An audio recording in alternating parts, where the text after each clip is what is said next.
un département assez ou trop accidentogène. C'est pourquoi nous avons souhaité renforcer la sécurité routière par des contrôles plus fréquents, plus efficaces, parfois un peu plus surprenants pour justement être plus efficaces. Cette année a été une année particulière, comme vous le savez, avec le Covid, dans la mesure où, bien évidemment, avec une première phase de confinement, puis aujourd'hui une deuxième phase, cela conduit à ce qu'il y ait une diminution du nombre de véhicules sur les routes et donc, parallèlement ou proportionnellement, une diminution des accidents et, bien heureusement, de la mortalité. Mais ces chiffres sont évidemment tronqués et ne doivent pas masquer ce qu'est la réalité.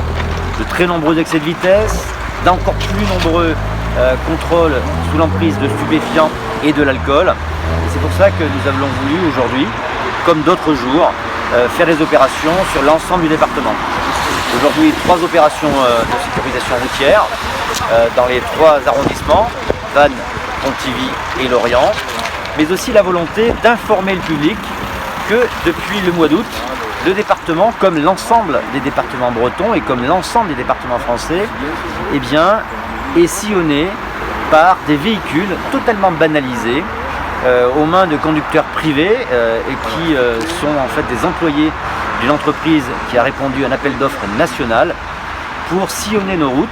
Et ces véhicules sont équipés de plusieurs radars qui permettent de relever les infractions routières des deux côtés, donc dans le sens de la route, dans le sens en face du véhicule qui roule, mais aussi à l'occasion des dépassements routiers. Pourquoi je tiens à le dire? Parce que je ne veux surtout pas que les Morbihanaises et les Morbihanais croient, comme c'est trop souvent le cas, et je le dis, que l'État veut faire les poches des conducteurs. Bien au contraire. C'est pour ça que je tiens à médiatiser la présence de ces véhicules. Il y en a 18 sur la région Bretagne. Ces véhicules tournent dans le département, à l'extérieur des départements et parfois, et même souvent, à l'extérieur de la région Bretagne. C'est-à-dire que les véhicules sont interchangeables et c'est pour ça que celles et ceux qui croient avoir dans leur boîte à gants la photo du véhicule radar ou la photo des véhicules radar, ils se trompent puisqu'ils changent quasi quotidiennement, y compris le modèle, y compris la plaque d'immatriculation, y compris la couleur. Et donc il est extrêmement difficile, voire impossible de savoir au quotidien quels sont les véhicules qui sillonnent nos routes. Comment ça se passe? Eh bien d'abord, il y a au sein de la préfecture, avec l'ensemble des forces de l'ordre, la définition de ce que pourraient être les parcours idéaux, parce qu'on considère qu'ils sont accidentogènes, parce qu'on considère qu'il y a de grands dépassements.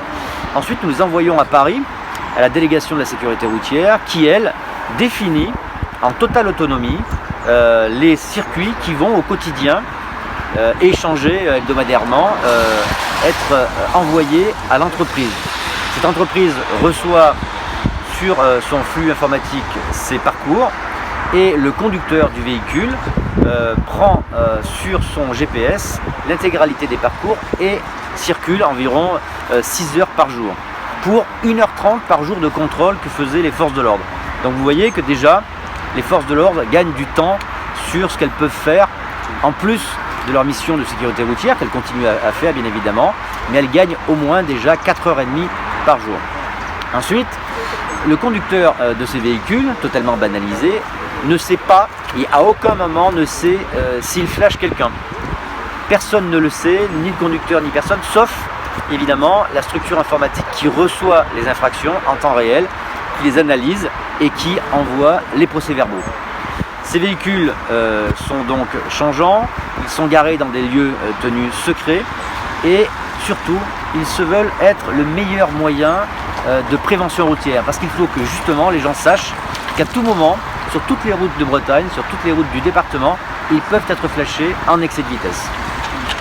Est-ce qu'on sait combien de contraventions ont été délivrées via ce procédé dans le Morbihan? Alors pas encore exactement, il y a un nombre conséquent, pour autant, si vous voulez, le sujet c'est pas tellement le volume, le sujet c'est que les gens sachent qu'aujourd'hui, eh bien, ils peuvent être verbalisés. Beaucoup de gens nous écrivent, oh là là, vos radars sont tous bâchés, ça ne sert plus à rien, etc. D'abord, premièrement, les radars qui sont bâchés parce qu'ils ont été détruits, ils sont en train d'être remplacés. Donc il y en a 5 qui vont être remplacés d'ici la fin de l'année et 2 autres qui seront installés dans le département. Ceux-là correspondent à des endroits où justement on a relevé souvent des grandes vitesses. Ça permet aux gens donc de ralentir et on veut qu'ils soient visibles, on veut qu'ils soient connus parce que là aussi ils participent à la sécurisation routière et à la sécurité routière.